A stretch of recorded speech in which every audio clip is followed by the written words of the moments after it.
Well, I had met Ed Teller at Los Alamos one day. We had a brief meeting and a talk. I had shortly thereafter moved to Las Vegas and basically left the scientific community to do other work. Some time later, I decided to re-enter and send applications out to several other national labs, and also one to Ed Teller, and he gave me a call, and he said he might have something that I'd be interested in, and suggested that I go for an interview.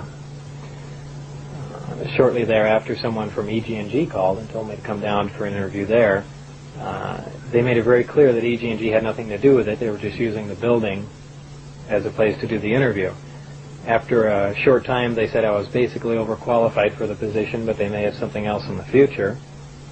And I don't remember how much time lapsed after that, but shortly thereafter, they asked me to come down for another interview, and they said this was involving, I don't remember their exact wording, but they led me to believe it was a field propulsion system, and of course I thought it was something that, in secret, that we were working on. Later, only did I find out that it was a back engineering program dealing with alien craft. I flew out of Las Vegas McCarran Airport, and I flew to Groom Lake in a 737 aircraft. We land at Groom Lake, and there's a bus there that drives about 15 miles south, approximately. I'm really not sure exactly how far, down to a smaller dry lake bed known as Papoose Lake. And right up against the side of the mountain is the S4 installation. And what happened to you first when you entered it? How did they receive you? It was very military-like. It was certainly not a scientific atmosphere. Very high security. Everywhere you walked, you had to have an escort, an armed escort, even into the bathroom. All doors lock and open with your badge, and it was a very oppressive atmosphere. And how many times did you spend on this atmosphere before you saw the craft for the first time? I believe I was only there 2 or 3 days, probably 2 days before I saw the craft. Time, how they are stored, what your impression was, and the feelings when you saw it? Well, my feelings, it was very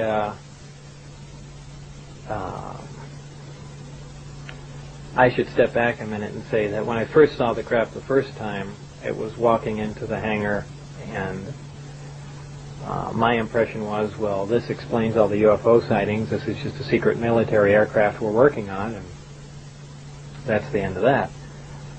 It was actually the second time when I saw the craft, when I got to enter it and look over it, and I finally realized what was going on, that this is an alien craft. And of course this was after I read the briefings, and that was a totally different feeling. That was not a feeling of excitement. It was almost an ominous feeling, that a feeling as if you shouldn't even be there. It's very difficult to describe. It looked like, if anyone's familiar with Billy Meyer's sightings, very astonishingly similar to that craft. It was a very sleek, thin-looking,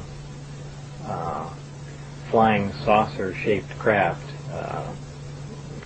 Kind of hard to describe without drawing it, but kind of a typical flying saucer shape. Did you see just one type or different types? There were 9 total. I only got to essentially work, back engineer, or analyze one of the craft. But there was a separate hangar for each of the crafts, and each one was essentially different in its visual appearance. Did anybody tell you where the U.S. Navy intelligence got the craft from? No. No, not at all. That's a lot of people have speculated about it, that they were either shot down or they crashed, but the craft seemed undamaged, so I doubt either of those would be correct. Can you describe the inside of the alien craft? It's very plain. It's all one solid color, a grayish pewter color, the same color as the outside of the craft.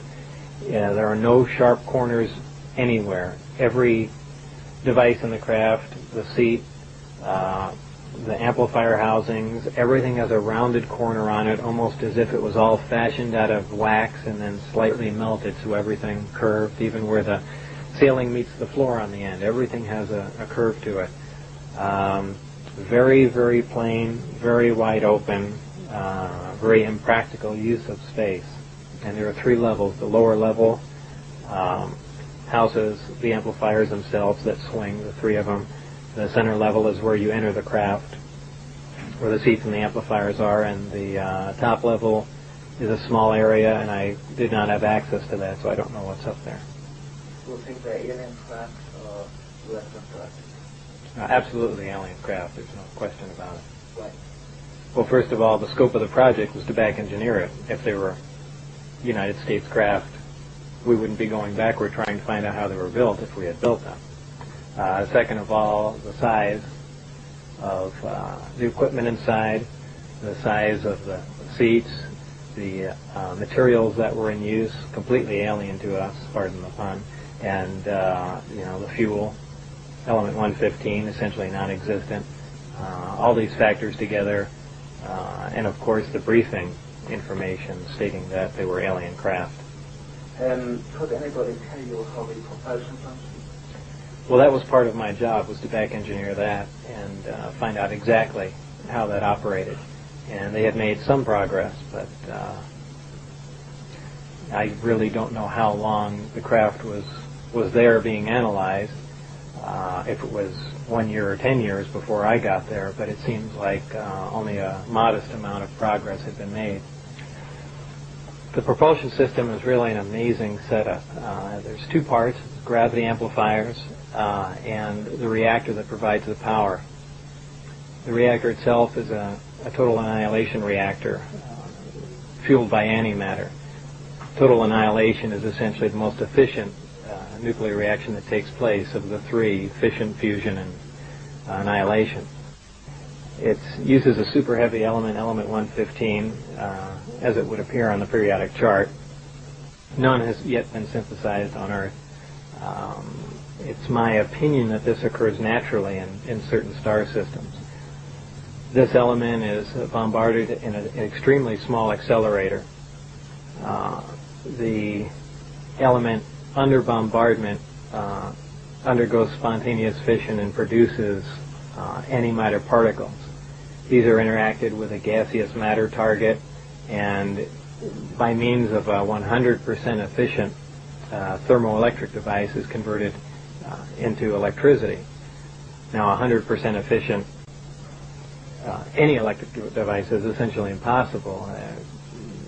The first law of thermodynamics says that's basically impossible. There has to be waste heat and things of that sort, but there's none detected in the system.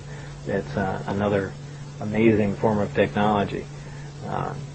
This tremendous amount of power the system generates operates the amplifiers, and also as a byproduct of the 115 undergoing